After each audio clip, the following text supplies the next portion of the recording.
बेटा good morning. सभी घर पे कुशल मंगल होंगे, पढ़ाई कर रहे होंगे तो घर पे ही रहो और अच्छे से पढ़ाई करते रहो। तो बेटा पिछली वीडियो में हमने अपने जो लास्ट के दो चैप्टर थे, 8वां और 9वां, वो कंप्लीट कर लिए थे।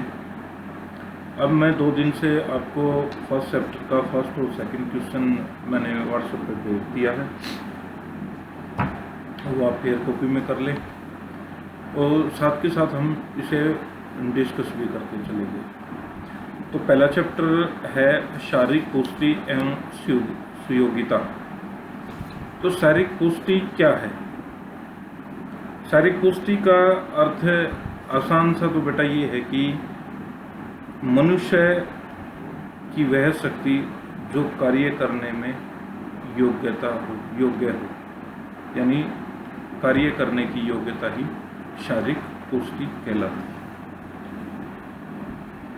या फिर हम ये भी कह सकते हैं कि यह हमें अपने शरीर को सही ढंग से रखने और अधिक देर तक मेहनत करने की क्षमता प्रदान करती है। तो ये होगी हमारी शारीरिक पुष्टि। इसको अगर हम समझे तो इंग्लिश में से बोलेंगे फिजिकल फिटनेस एंड वेलनेस।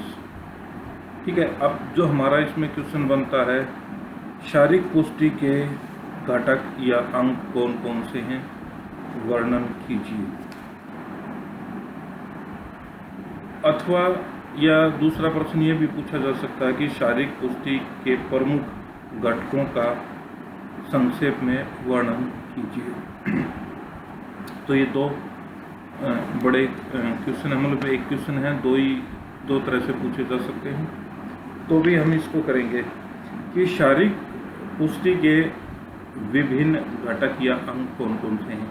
सबसे पहले है गति। गति से अभिप्राय है कि मनुष्य की वह योग्यता जो किसी भी स्थिति में कम से कम समय लेकर कार्य को पूरा करती है।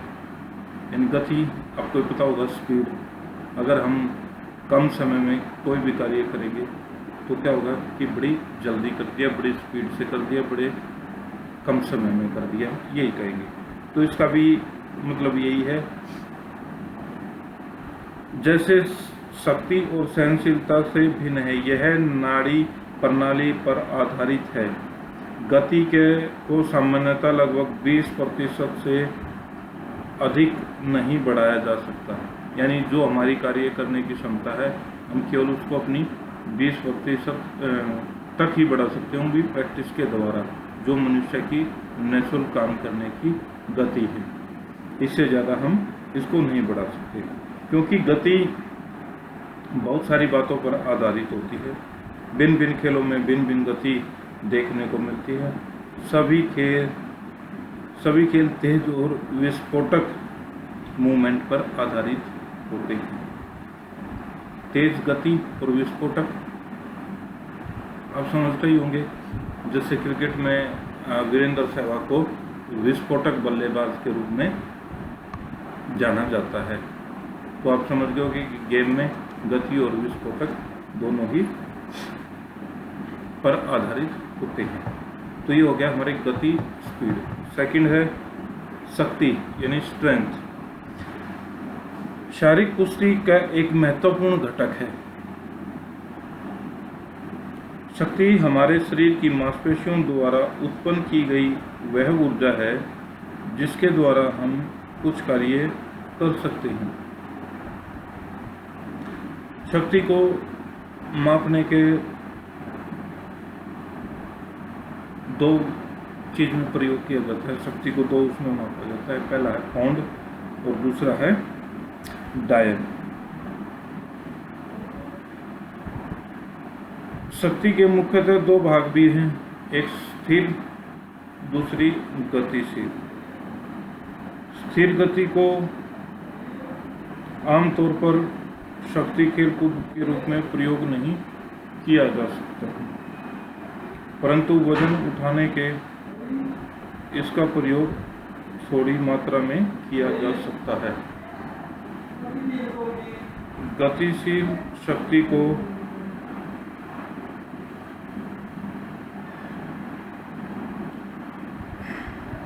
स्थिर शक्ति को बेटा वजन उठाने के लिए, यानी जो वेट लिफ्टिंग होती हैं, ये स्थिर शक्ति में आते हैं। और गतिशील में जो दूसरे गेम हैं, दौड़ है, बास्केट है, क्रिकेट है, इन चीज़ें ये गतिशील शक्ति के रूप में प्रयोग किया जाता है। तो ये हमारा शक्ति का पार्ट था, जो महत्वपूर्ण घटक था शारीरिक कुश्ती का। अब तीसरा है सहनशीलता। सहनशीलता शक्ति की तरह शारीरिक कुश्ती का एक महत्वपूर्ण घटक है। सहनशीलता एक प्रतिरोध योग्यता है जो थकावट के विरुद्ध है। सामान्यतः शब्दों में एक खिलाड़ी की वह योग्य है, यानी सहनशीलता खिलाड़ी के लिए बहुत ही आवश्यक है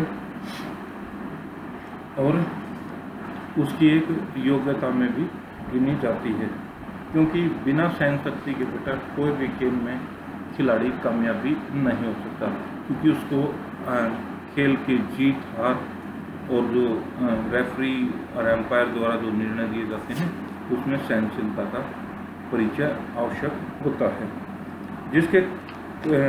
जिसके कारण खिलाड़ी बिना किसी थकावट के क्रिया कर सकता है। अगर हम कोई भी गुस्सा है या नाराज़गी जाहिर करते हैं तो जो हमारी का खेलने की क्षमता है या कार्य करने की क्षमता है वो कम पड़ेगी और उससे हमें थकावट भी महसूस होगी। इसलिए एक अच्छी सहनशीलता वाला खिलाड़ी ही अच्छा प्रशिक्षण और बाहर सहन करने की अपनी कार्य कुशलता को बढ़ा सकता है। चौथा पॉइंट है लचीलापन, यानी लचक। व्यक्ति के शरीर में के जोड़ों को गति क्षमता को लचक कहते हैं। यानी आपको ही पता होगा हमारे शरीर में लचक, ये मोस्टली हम अगर जैसे योगा में आसनों के लिए काफ़ी महत्वपूर्ण होता है। अधिक लचक वाला व्यक्ति बिना किसी कष्ट के अधिक देर तक कार्य कर सकता है। अधिक लचक वाले व्यक्ति का व्यक्तित्व भी अच्छा होता है। लचकदार शरीर वाले व्यक्ति जो कोई गतिविधि करते हैं तो उनकी मांसपेशियों में तनाव कम होता है और अधिक, जिस कारण ऊर्जा और शक्ति का बचाव होता है। यानी अगर कोई भी हमारा शरीर का अंग है, हाथ ले लीजिए, पैर ले लीजिए, अगर ये कभी मुड़ जाते हैं, अगर लचक में है तो वो स्थिति में ठीक रहेंगे। अगर ज़्यादा लचक नहीं है और ज़्यादा उसको हाथ या पैर को इस तरह से मोड़ दिया जाए कि मूवमेंट हो जाए तो उस क्या होगा, हाथ में दर्द होगा और कार्य करने की क्षमता हमारी कम हो जाएगी या पैर में। तो इसलिए इसमें कहा गया है कि जिस कारण ऊर्जा और शक्ति का बचाव होता है, क्योंकि अगर उसको ठीक करने में हमारी ऊर्जा भी लगेगी और शक्ति भी लगेगी। अगर हमारा लचकदार शरीर है, ऊर्जा और शक्ति दोनों का ही बचाव होगा।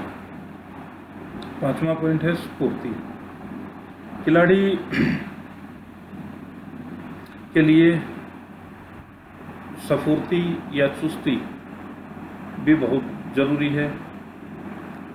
शरीर के किसी हिस्से को हवा में तेजी के साथ सही ढंग से सही दिशा में बदलना। समझ गए होंगे कि हम अगर जंप लेते हैं, कोई भी कार्य ऐसा करते हैं तो अपने शरीर को सही ढंग से उसी दिशा में ले जाएं जहाँ पे हमें, जैसे लॉन्ग जंप है, कूदना होता है हमें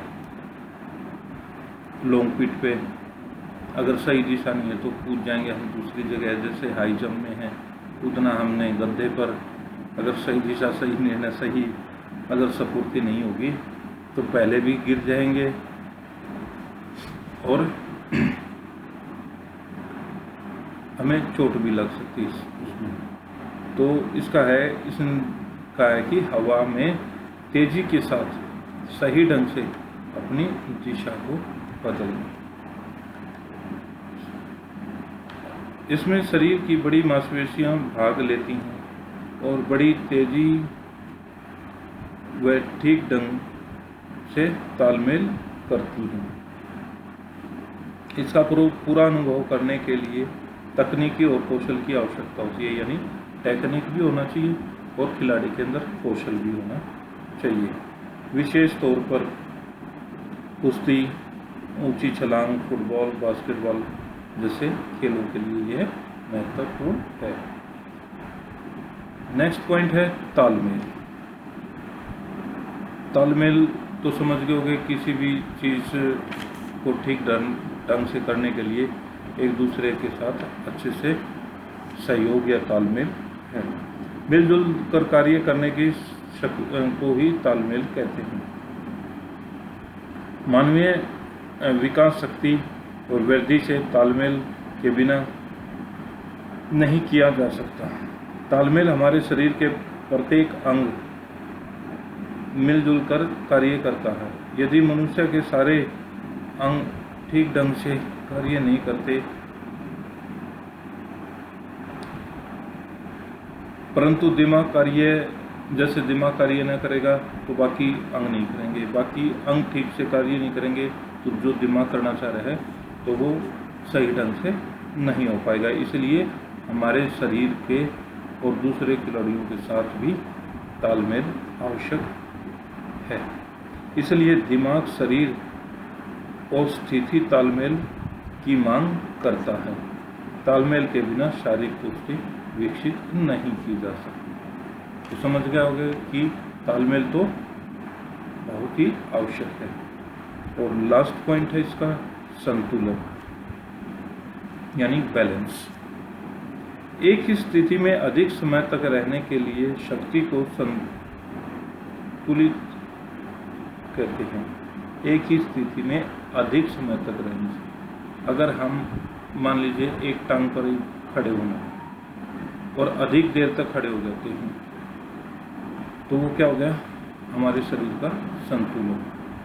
ये बताया गया है यह शारीरिक कुश्ती के लिए बहुत आवश्यक है और संतुलन भी हमारी शारीरिक कुश्ती के लिए आवश्यक है। उदाहरण के लिए जब मनुष्य एक टांग के बल पर उस समय के लिए खड़ा होने में सक्षम हो जाता है तो उसे संतुलन कहते हैं, जो इससे पहले मैंने आपको अभी बताया भी था। हैंड स्टैंड और शीर्षासन भी ऐसी क्रियाएं हैं जो संतुलन का उदाहरण है, यानी जो हाथों पे खड़ा होना और शीर्षासन में खड़ा होना, ये भी एक संतुलन का उदाहरण है। शारीरिक शिक्षा की ऐसी बहुत सारी क्रियाएं हैं जो संतुलन के लिए काफ़ी लाभकारी होती हैं। अतः शारीरिक कुश्ती के लिए संतुलन का होना भी आवश्यक है। तो बेटा ये हमारे पहले चैप्टर का पहला प्रश्न था जो हमने डिस्कस कर लिया है। शारीरिक कुश्ती के घटक या अंग कौन कौन से हैं इनका वर्णन कीजिए। उम्मीद करता हूँ कि आपको समझ में आ गया होगा। नेक्स्ट कल जो दूसरा प्रश्न है, शारीरिक कुश्ती और सुयोग्यता की परिभाषा दीजिए और महत्व का उल्लेख कीजिए। इसको डिस्कस करेंगे, तब तक इसको घर पे समझें और जो लिखने के लिए दिया था उससे भी लिखें। तो मिलते हैं नेक्स्ट वीडियो में, तब तक के लिए धन्यवाद।